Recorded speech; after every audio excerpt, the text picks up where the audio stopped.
Kita lanjutkan kembali diskusi kita dalam Prime Time Talk. Bu Yanti, ini terkait dengan statement dari Kepala PPATK mengenai rekening Budi Gunawan itu, maksud saya uang yang diterima oleh anaknya Budi Gunawan itu dalam bentuk rupiah, tunai dan tanpa agunan. Kalau tunai dalam jumlah besar, apakah ini bisa disebut sebagai salah satu modus untuk menghilangkan histori atau rekaman dalam rekening? Iya, kalau itu modusnya tunai itu malah lebih sulit dilacak, ya kan?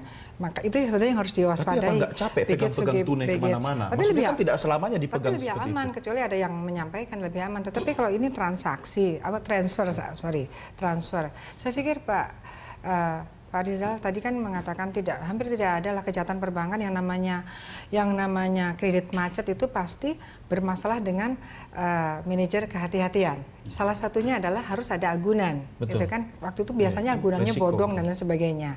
Dan berkaitan dengan ini tadi ya kan memang itu hak prerogatif presiden untuk menyampaikan salah satu kandidatnya ialah untuk dipilih gitu. Tetapi kemudian sekarang permasalahannya kan yang bersangkutan suspek. Suatu saat di-accuse, terdakwa misalnya kan itu tidak bagus ya. Apalagi beliau mengatakan sudah menjadi headline di luar negeri misalnya ya Pak Ramli. Itu kan tidak baik.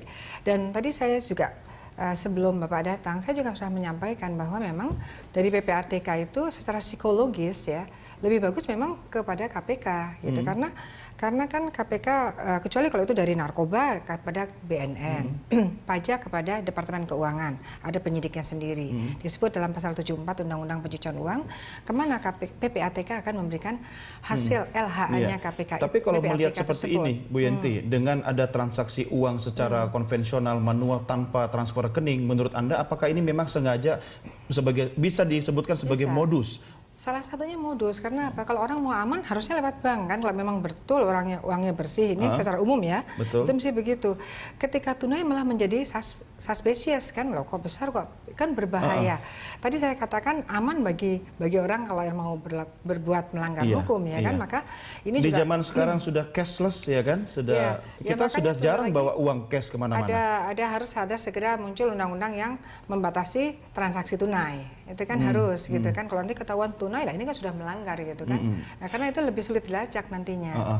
Sebelum ke Prof Pak Roni, ini malah polisi yang sering mengingatkan kita bahwa usahakan bawa uang dalam jumlah yang tidak terlalu banyak. Ya transaksi ya bayar rekening. Wajar dong Pak kalau ada kecurigaan kenapa sih anak jenderal polisi saja terima uang dalam bentuk tunai. Ya, ini kasus tahun 2004 sampai tahun 2006. Ya, artinya sekarang ini kan Polri sudah banyak melakukan perubahan, ya, perbaikan, bahkan reformasi birokrasi Polri juga mendapatkan penilaian ranking 25 dari urutan sekitar 80-an ya kementerian dan lembaga. Artinya ini kita juga harus melihat secara proporsional kasus ini, ya. Kasus yang terjadi antara 2004-2006 dilaporkan tahun 2010, diungkap mulai penyelidikan 2013, kemudian dinyatakan tersangka 2015. Ya, ini kita perlu melihat secara proporsional sehingga jangan kemudian seolah-olah opini dibangun Polri ini tidak ada perubahannya, tidak ada perbaikannya. Ini kan kasus lama ini. Yang bangun opini siapa, Pak? Ya, yang bangun opini seperti itu siapa?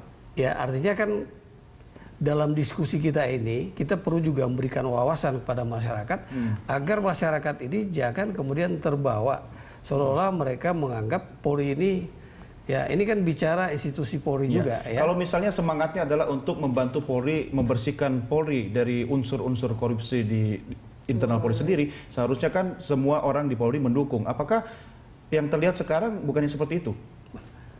Tadi kan saya sampaikan, ya, bahwa wawasan ini kan harus kita bangun, ya, bahwa Polri sudah banyak berubah dan Bapak Kapolri sudah beberapa kali juga menyatakan, saya juga beberapa kali menyatakan untuk penanganan kasus oleh KPK ini kita hormati, tapi apakah kita tidak boleh mengkritisi, ya kan?